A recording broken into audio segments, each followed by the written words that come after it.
Assalamualaikum warahmatullahi wabarakatuh. Nama saya Arfida Andriwa, NPM 2108261189. Saya perwakilan dari kelompok C7. Di sini kami akan membawakan sebuah video edukasi tentang telemedicine. Nantinya di sini teman-teman saya yang akan menjelaskan dari definisi sampai kesimpulan dari telemedicine. Telemedicine itu adalah bentuk pelayanan kesehatan yang dilakukan secara jarak jauh dengan menggunakan teknologi informasi dan komunikasi. Telemedicine ini mencakup diagnosis, pengobatan, konsultasi, edukasi kesehatan, serta pemantauan kondisi pasien tanpa memerlukan pertemuan langsung antara pasien dan tenaga medis. Selanjutnya masuk ke contoh-contoh dari telemedicine. Pertama ada konsultasi dokter online. Jenis konsultasi dokter online itu misalnya kayak aplikasi Halodoc ataupun Halo Dokter, yang mana pasien dapat berkonsultasi langsung dengan dokter umum melalui chat atau video call berkeluhan-keluhan umum saja, misalnya kayak flu, kayak gatal-gatal ataupun alergi. Yang selanjutnya ada telemonitoring, yang mana seperti alat pengukur glukometer digital yang terhubung ke aplikasi, misalnya kayak Medtronic ataupun Dexcom, digunakan untuk memantau tekanan darah atau kadar gula darah pasien secara rutin dari rumah. Selanjutnya ada teleradiologi. Misal contohnya itu kayak layanan Teleradiologi Indonesia, TRI, yang mana itu nanti bakalan dikirim gambar X-ray, MRI, ataupun CT scan, sehingga spesialis radiologinya akan menganalisis. Pada pemanfaatan telemedicine ini sendiri mencakup manfaat pada peningkatan akses perawatan, pemanfaatan pada waktu dan juga penghematan biaya, lalu ketepatan waktu dan juga perawatan, lalu peningkatan kepuasan dan keterlibatan pasien.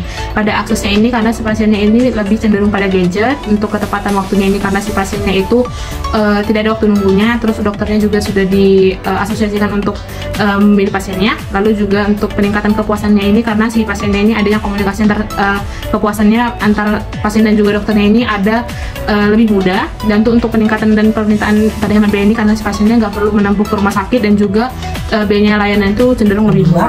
Di sini saya akan menjelaskan tentang aspek hukum telemedicine.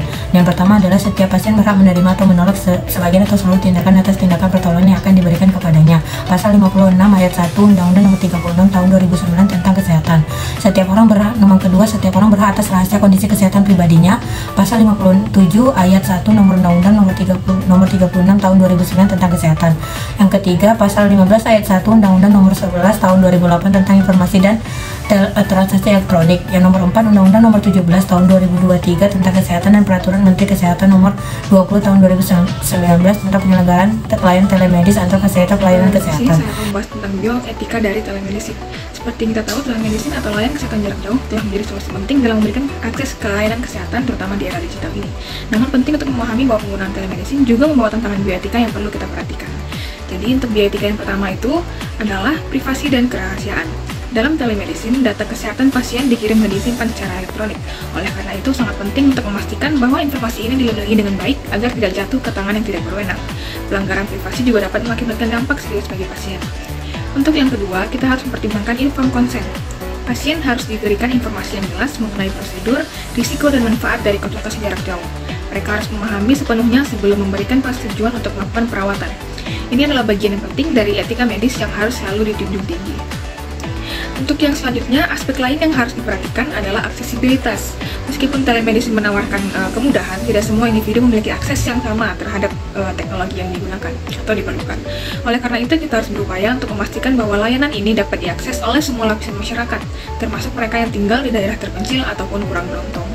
Selain manfaat yang didapatkan dari penggunaan telemedicine, tentu ada kekurangannya. Pertama, pemeriksaan fisik tidak mungkin dilakukan, sehingga dapat menyebabkan efektivitas dari diagnosis menjadi berkurang karena beberapa penyakit membutuhkan pemeriksaan fisik.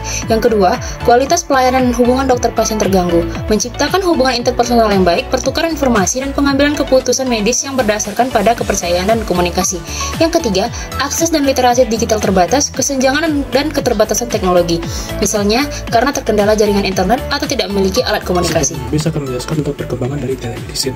Nah, telemedicine ini pertama kali muncul atau secara tidak sengaja muncul pada abad ke-20, lebih tepatnya pada tahun 1920-an. Kemudian, mulai pada tahun 1990-an sampai 2000-an, mulai digunakan internet. Nah, selain internet digunakan secara umum, internet dapat digunakan juga sebagai tempat media berbagi video-video seperti video edukasi untuk pengobatan. Kemudian, tak lama kemudian pada tahun 2019, dunia terjadi suatu wabah yaitu COVID-19, yang mana cepat dan memperkuat dari progresivitas dari perkembangan telemedicine dikarenakan keterbatasan dalam pertemuan tatap muka baik antara orang baik antara orang dan orang, terutama antara pasien dan Satu dokter. akan menjelaskan mengenai kesimpulan.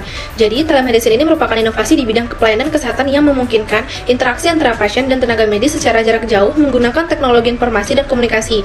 Nah, layanan ini mencakup berbagai bentuk seperti konsultasi dokter online, telemonitoring, teleradiologi, hingga telepsikiatri. Namun, telemedicine ini juga memiliki beberapa keterbatasan, seperti tidak adanya pemeriksaan langsung, keterbatasan kualitas komunikasi antara dokter dan pasien, serta kesenjangan akses teknologi di masyarakat.